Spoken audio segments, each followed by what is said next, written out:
demonstrate respect for diversity and promote equality. How are you going to be challenged or inspired by that? Everyone's got their own values and that everyone's got something to bring to the classroom, so you'd expect that to be the same for the teachers, that each teacher is different but can bring something different to their classroom. Everyone has a personal identity and that everyone is different, so then that will hopefully promote equality. The principle which says demonstrating respect for diversity and promoting equality is quite a challenging one for some students, because on the one hand some will say, well, isn't it a statement of the blindingly obvious, we should all be doing that.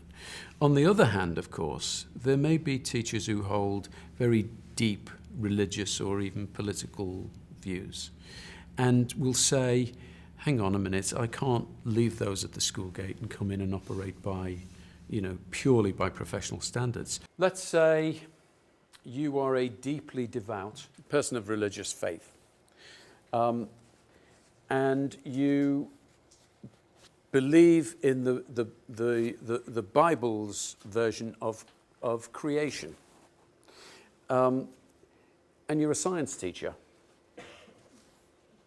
Any challenges there for you?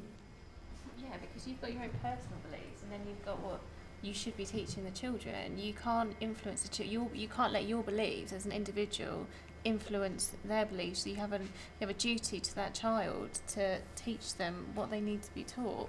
As a teacher, you should be able to take viewpoints from lots of different situations to give to that child, so that they can see the whole of the world and the whole way, different way of looking at something. So, and it'll be interesting to hear what others of you think. Do you think you can?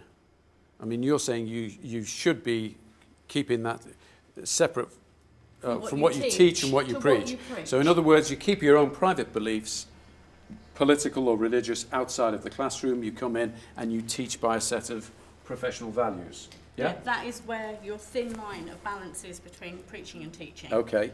Do you think you can do that? Do you think you can leave your passionately held and deeply held beliefs outside the school gate? Well, I do, because I'm a Christian and I've taught on placement on Allah, which I thought was fascinating, because it developed my own knowledge of other faiths, which I'm prepared to do, which I find very interesting. But when I talk about Christianity, I talk about it in the third person. I don't talk about it from my perspective. I leave that to one side. However passionate you may be, and some teachers will be passionate about environmental issues and pressure groups and parties that promote that agenda. Well, if you actually tolerate teachers pushing that to students and pupils, then there's a dilemma there about whether we allow other political views to be aired, or whether teachers have a right to promote all kinds of political agendas, including extreme ones. Being active with one of these parties,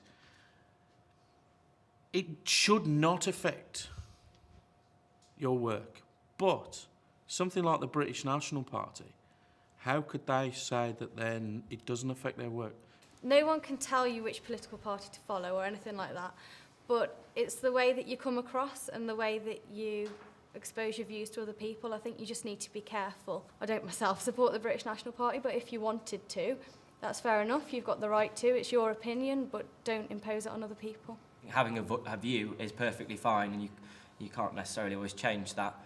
But it's your actions in that political party, or Give an example of what you would call say if you were a member of an extreme political party, and you went on an aggressive protest or something like that, and you were carrying yourself in an aggressive manner, which may be detrimental to your how people perceive you as a professional.